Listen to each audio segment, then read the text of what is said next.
Assalamualaikum warahmatullahi wabarakatuh. Kami dari kelompok 4 dengan beranggotakan 5 orang. Perkenalkan, nama saya Adel Yasmin. Perkenalkan, nama saya Asih Dwi Septiana. Nama saya Lutfi Santiani. Perkenalkan, nama saya Mei Panca Nuramana. Saya Siva Septiani Hermawan. Saya akan menjelaskan tentang bab 7, yaitu Pancasila sebagai dasar pengembangan ilmu. Untuk yang pertama, ada hakikat ilmu pengetahuan dan teknologi. Yang pertama, ada pengertian ilmu.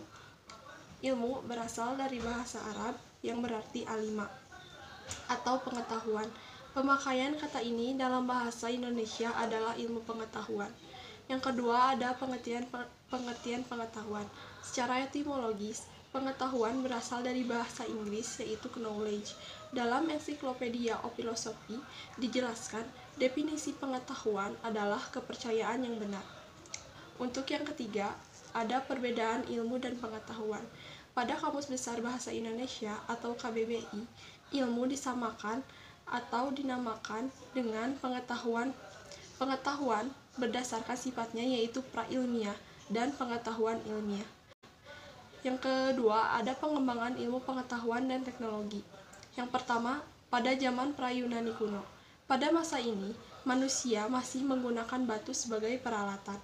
Untuk yang kedua, ada zaman Yunani kuno. Yunani pada masa itu dianggap sebagai gudang dari ilmu filsafat, karena masa itu tidak mempercayai mitologi-mitologi. Untuk yang ketiga, ada zaman pada abad pertengahan.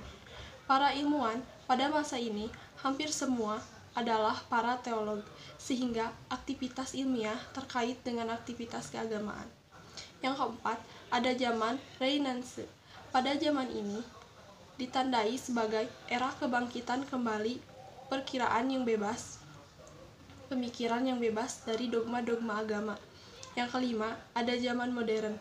Zaman ini ditandai dengan berbagai penemuan dalam bidang ilmiah, seperti René Descartes, tokoh yang terkenal sebagai bapak filsafat modern. Yang keenam, ada zaman kontemporer pada abad 20 dan seterusnya. Fisikawan Albert Einstein menyatakan bahwa alam itu tidak terhingga besarnya dan tidak terbatas, tetapi juga tidak berubah statusnya, totalitasnya atau bersifat statis dari waktu ke waktu. B. Pancasila sebagai dasar pengembangan ilmu pengetahuan dan teknologi. Nilai-nilai Pancasila sebagai pengembangan ilmu pengetahuan dan teknologi yang terkandung dari setiap sila-sila Pancasila. Yang pertama, nilai ketuhanan sebagai dasar pengembangan ilmu. Sila pertama yaitu ketuhanan yang Maha Esa. Sila ini menempatkan manusia di alam semesta bukan sebagai pusatnya, melainkan sebagai bagian yang sistematik dari alam yang diolahnya. Yang kedua, nilai kemanusiaan sebagai dasar pengembangan ilmu. Sila kedua yaitu kemanusiaan yang adil dan beradab. Sila ini memberikan dasar moralis bahwa manusia dalam mengembangkan iptek harus dengan cara-cara yang beradab. Ketiga, nilai persatuan sebagai dasar pengembangan. Sila ketiga yaitu Persatuan Indonesia. Sila ini mendasari bahwa iptek hendaknya menumbuhkan rasa nasionalisme. 4. Nilai kerakyatan sebagai pengembangan ilmu. Sila keempat yaitu kerakyatan yang dipimpin oleh hikmah, kebijaksanaan dalam permusyawaratan perwakilan. Sila ini mendasari bahwa iptek haruslah bersifat demokratis, artinya memiliki kebebasan untuk mengembangkan iptek. Yang kelima, nilai keadilan sebagai pengembangan ilmu. Sila kelima yaitu keadilan sosial bagi seluruh rakyat Indonesia. Sila ini sebagai dasar dalam pengembangan iptek harus menjaga keseimbangan keadilan dalam kehidupan manusia. C. Argensi kedudukan Pancasila sebagai dasar pengembangan iptek. Yang pertama, argensi Pancasila sebagai dasar nilai pengembangan ilmu. Faktor-faktor sebagai indikator bahwa ilmu pengetahuan itu bebas nilai. Yang pertama, ilmu harus bebas dari pengadaian-pengadaian.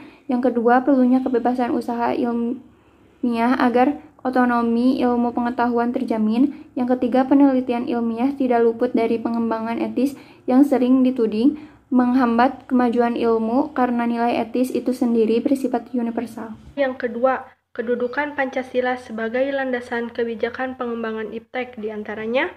Yang pertama, Pengembangan ilmu pengetahuan harus menghormati keyakinan religius masyarakat. Yang kedua, ilmu pengetahuan ditujukan bagi pengembangan manusiaan dan dituntun oleh nilai-nilai etis yang berdasar kemanusiaan. Yang ketiga, iptek merupakan unsur yang menghomogenisasikan budaya. Yang keempat, prinsip demokrasi akan menuntun bahwa penguasaan iptek harus merata ke semua masyarakat, karena pendidikan merupakan tuntutan seluruh masyarakat. Yang kelima, kesenjangan dalam penguasaan iptek. Selanjutnya, yang ketiga, Pancasila sebagai landasan etika pengembangan iptek. Di antaranya, yang pertama, pengembangan iptek terlebih yang menyangkut manusia haruslah selalu menghormati martabat manusia, misalnya dalam rekayasa genetika. Yang kedua, iptek haruslah meningkatkan kualitas hidup manusia, baik sekarang maupun masa depan. Yang ketiga, pengembangan iptek hendaknya membantu pemekaran komunitas manusia, baik lokal, nasional, maupun global. Yang keempat, iptek harus terbuka untuk masyarakat, lebih-lebih yang memiliki dampak langsung kepada kondisi hidup masyarakat. Yang kelima, iptek hendaknya membantu penciptaan masyarakat yang semakin lebih adil.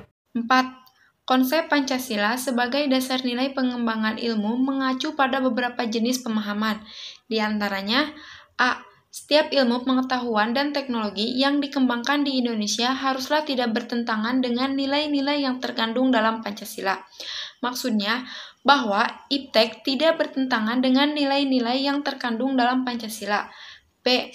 Setiap ilmu pengetahuan dan teknologi yang dikembangkan di Indonesia harus menyertakan nilai Pancasila sebagai faktor internal pengembangan ilmu pengetahuan itu sendiri. Bahwa setiap ilmu dan teknologi yang dikembangkan di Indonesia harus menyertakan nilai-nilai Pancasila sebagai faktor internal. C. Nilai-nilai Pancasila berperan sebagai rambu normatif bagi pengembangan iptek di Indonesia. Dengan maksud, sebagai rambu normatif bagi pengembangan iptek mengasumsikan bahwa ada rule of the game yang harus disertakan oleh para ilmuwan.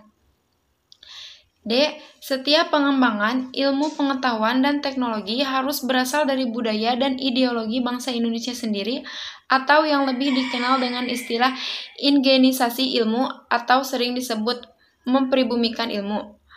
Dengan maksud, menempatkan bahwa setiap pengembangan iptek harus berakar dari budaya dan ideologi bangsa Indonesia.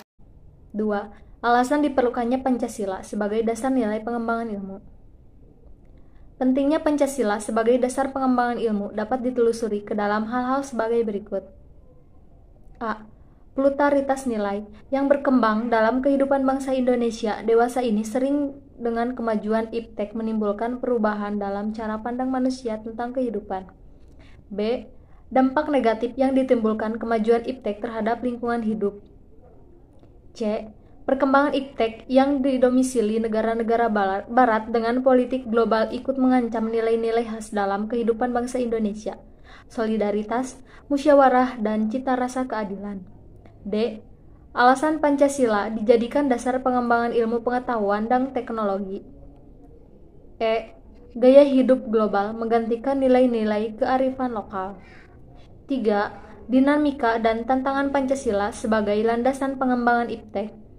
Sementara itu, tantangan terhadap Pancasila sebagai dasar pengembangan iptek di Indonesia. 1. Kapitalisme yang sebagai mengesuai perekonomian dunia, termasuk Indonesia. B. Globalisasi yang menyebabkan lemahnya daya saing bangsa Indonesia dalam pengembangan iptek. C. Konsumerisme menyebabkan Indonesia menjadi pasar bagi produk negara lain yang lebih maju. D. Pragmatisme yang berorientasi pada 3 ciri yaitu workability atau keberhasilan, satisfaction atau kepuasan, dan result atau hasil. Terima kasih. Saya kembalikan kepada moderator. Kesimpulannya, jadi hubungan antara Pancasila dengan perbankan adalah kehadiran hukum ekonomi Islam baik dalam konteksnya yang lebih luas dan spesifik lagi dalam bidang keuangan terutama perbankan menjadi semakin penting terutama dalam tatanan sistem hukum nasional. Kedudukan hukum ekonomi Islam akan semakin kuat manakala dihubungkan dengan falsafah dan konstitusi negara, yaitu Pancasila dan Undang-Undang Dasar Negara Kesatuan Republik Indonesia tahun 1945 yang berbasis kerakyatan.